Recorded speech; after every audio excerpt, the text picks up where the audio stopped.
Quand on y allait, j'ai découvert des muscles que je ne connaissais pas tellement j'ai eu des courbatures et tellement c'était physique. On pensait tout bouffer, on n'était même pas à la moitié. Enfin, tout juste un tiers de ce qu'on a découvert derrière. On a un univers qui est fantastique. Là, on entend un rossignol qui chante. C'était juste magique, quoi.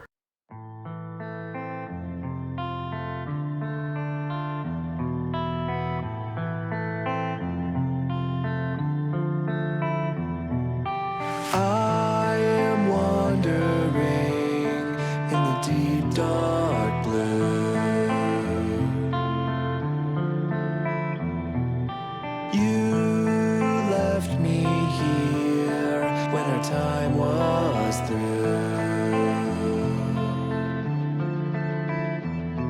and under the covers beneath of the surface, I can't find the others that work out my purpose.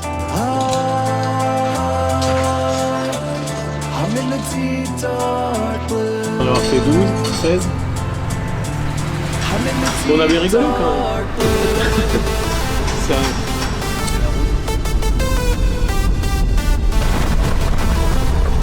Oui, c'est dans le virage là-bas, c'est vraiment dégradé.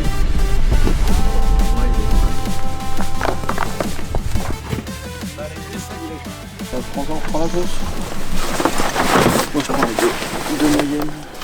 1 mètre. Alors pourquoi l'affluent, la galerie qui monte en direction de Richarme, s'appelle l'affluent du paradis final?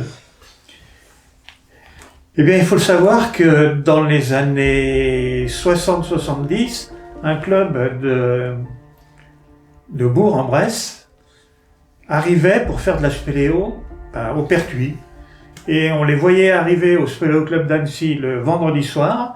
Ils restaient à la réunion jusqu'à 10h, 11h. Et après, ils prenaient leur voiture, ils posaient la voiture à la Blonnière et ils montaient au Pertuis dans la nuit pour aller faire de la spéléo le lendemain. Quel que soit le temps, l'hiver, l'été, ils faisaient ça. Ce club qui était là faisait des explorations dans le secteur et ils pensaient trouver un affluent qui serait le paradis final parce qu'il sortirait très haut dans le Monterey et ce serait vraiment le point d'orgue de toute l'exploration du secteur. Voilà pourquoi nous, en ayant pris les râtoulives, on est arrivé à la rivière de l'Adio et il y a un affluent qui monte le long du Monterey et on l'a pris comme nom, le nom qu'ils avaient donné, qu'ils espéraient donner aussi eux, le paradis final. Cette cavité, on l'a découvert en 2004, je crois, en hiver. On prospectait dans le coin par rapport à une autre entrée qu'on avait trouvée plus loin et on arrivait dans la topographie, elle nous disait qu'on était par là. Et du coup, on s'était dit, tiens, on va prospecter dans le coin. Et donc en hiver, dans la neige, et on a trouvé un petit trou, vraiment un trou gros comme un trou de souris. On est revenu au printemps 2004.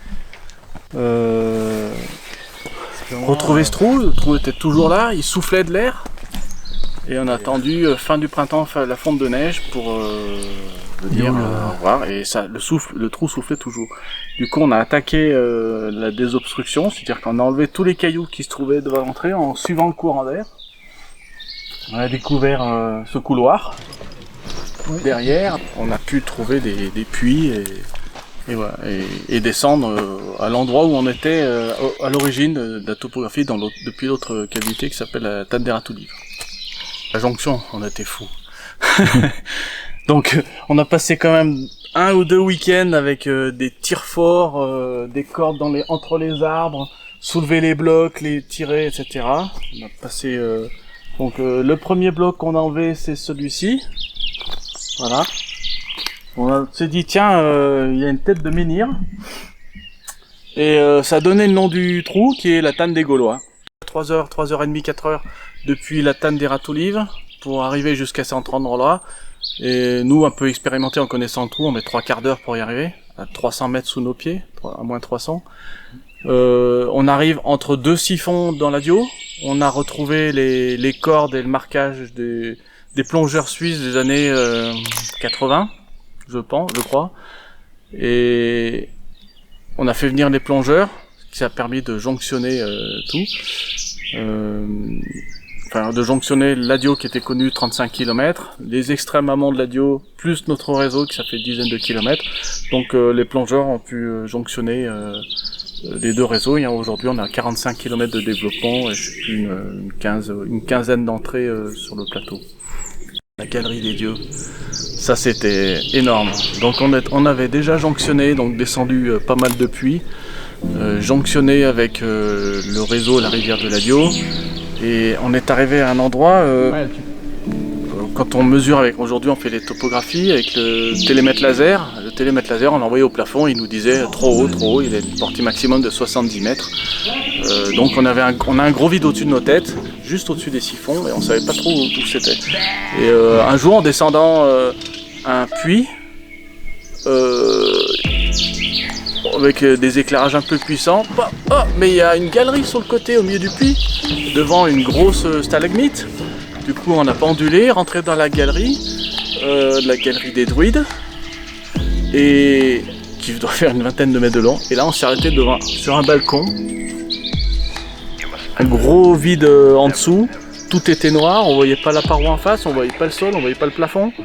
Et là c'était énorme, donc on est revenu le week-end d'après avec les cordes, tout ce qu'il fallait pour équiper, descendu ça, et là on a fait, 200 mètres de première dans des galeries énormes de 20 mètres de large et 40 mètres de haut.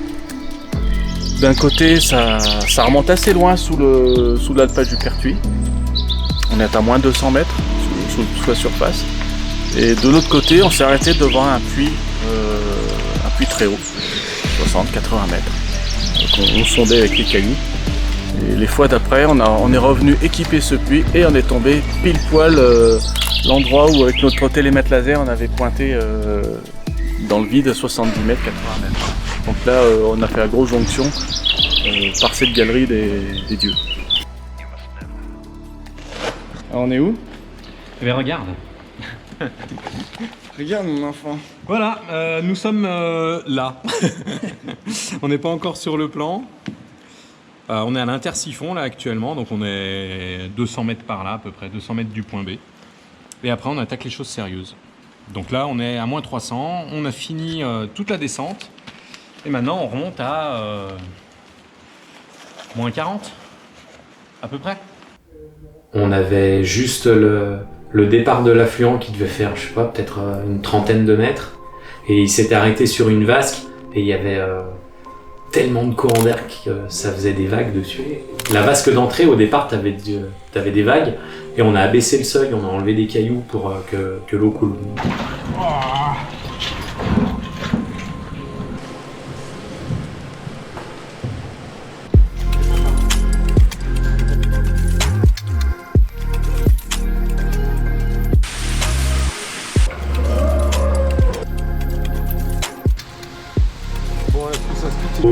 C'est la plus belle explo que j'ai fait de ma vie, je pense. On en avait marre de découvrir. Un truc de...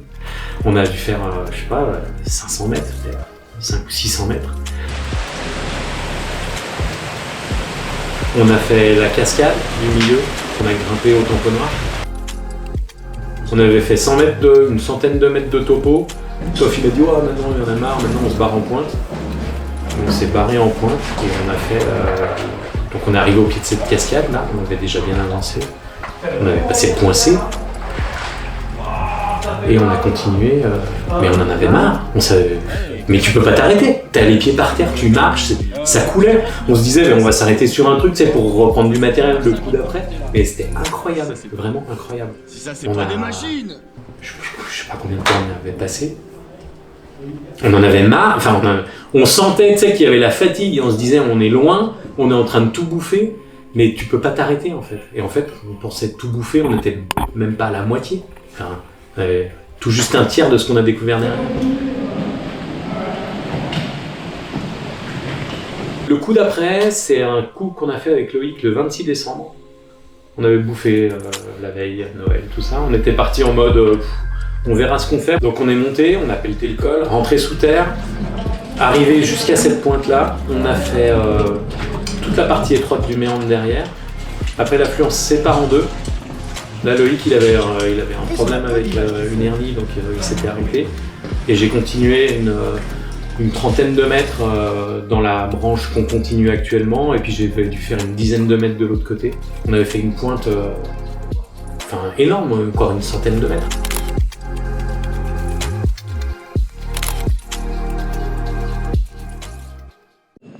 Ouais, là tu peux filmer un peu sérieux. Là. On n'est pas encore au bout du monde, mais pas loin. Et la salle de la Pouine, c'est parce qu'on a pris une amende justement parce qu'on n'avait pas les vignettes. On s'était garé sur la piste du bas du Pertuis et on a pris une amende logique parce que on n'avait pas. En fait, c'était trop tard dans la saison. On avait les vignettes avant, on avait les vignettes après, mais au moment où on était là, on l'avait pas. Et donc le garde forestier est passé, nous a alignés normalement. Et ce coup-là, on s'était arrêté l'explo d'avant sur une escalade avec potentiellement un volume en dessus. Et quand on est arrivé, on a trouvé une salle qui est immense, qui doit faire peut-être 10-15 mètres de large sur une quarantaine de mètres de long. Ça doit être à peu près ça. Il y a une photo pour l'instant.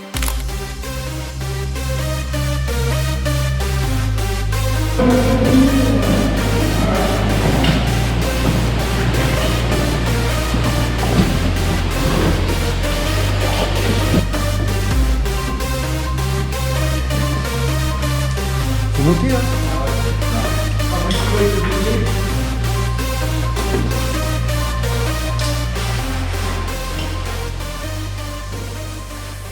« 2018 peut-être, 2017 ou 2018. C'est vieux, hein, c'était avant le Covid. Et on a fait une escalade de 6 mètres et on s'est offert 300 mètres de première.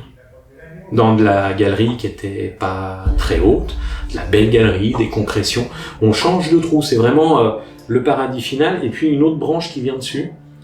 Et là, quand on l'a appelé le réseau de la biscotte parce que quand on marchait, la terre elle s'était un petit peu calcifiée et ça craquait sous les pieds. C'était juste magique, quoi. Et quand on est arrivé au bout de cette galerie, au bout des 300 mètres, on est arrivé sur un passage qui était bouché par des pierres. Et on a eu il y avait un courant d'air qu'on avait de face, donc qui était aspiré de l'extérieur pour venir vers l'intérieur. On avait vu des moustiques juste avant dans la flotte.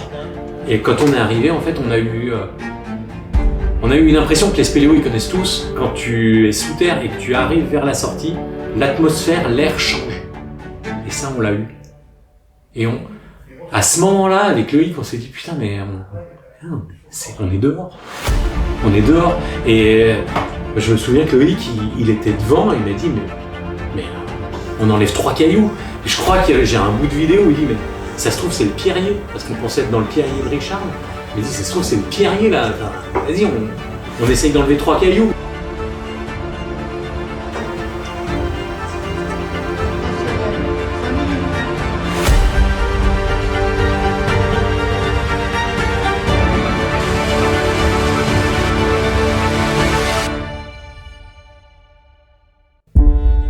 Ça a été tellement d'espoir à ce moment-là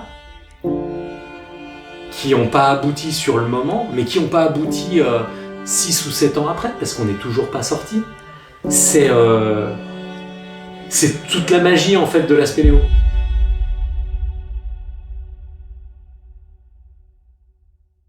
Pourquoi ça n'a pas avancé depuis 7 ans ? Mais en fait, c'est pas que ça n'a pas avancé, c'est que depuis 7 ans, comme on ne sait pas trop exactement où on est, parce qu'il peut y avoir des imprécisions de topographie, donc on peut se promener au fond dans une bulle de 30-40 mètres à peu près, dans une sphère de 30-40 mètres. Vu la distance qu'on a, le nombre de visées topo qu'on a fait, il doit y avoir, 600 ou 700 visées topo. Donc, même si c'est pris avec des lasers, même tout ce qu'on veut, on vise pas forcément toujours au bon endroit. Enfin, il y a toujours une incertitude. Est-ce que le laser il est bien calibré ? Est-ce que quand on mesure 10 mètres, il mesure pas 10 mètres et 10 cm Enfin voilà. Il y a plein de choses qui peuvent nous faire une zone d'erreur. Et en fait, comme on ne sait pas où on est, on a regardé un petit peu de partout. On a regardé sur les Grands Prés pour essayer de rejoindre le réseau. On a prospecté dans le Pierrier. On a prospecté, on a creusé dans la grotte de l'Éden qui est un petit peu plus bas. On a travaillé beaucoup à Richard, mais dans la partie basse du trou, vraiment la partie basse où on est passé là où personne pensait qu'on passerait jamais. Parce que c'est un énorme puits qu'on descend sur 60 mètres, mais qui doit faire 100 mètres de haut, qui est connu depuis les années 60, peut-être même 50. Et en fait, au fond, tout le monde pensait qu'il n'y aurait rien.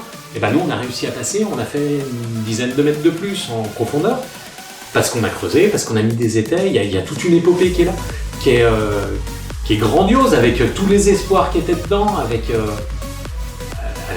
tous les espoirs, on y a cru vraiment aussi. Peut-être que là, on a un truc sur le feu aussi, on y croit à fond, peut-être que ça va peut-être pas donner ce qu'on pense, mais c'est tout ça la spéléo, c'est toute cette magie-là, la découverte, c'est qu'il y a des moments, pour que ce soit magique, mine de rien, faut pas que ce soit facile. Il y a du temps, il y a une cohésion avec les gens.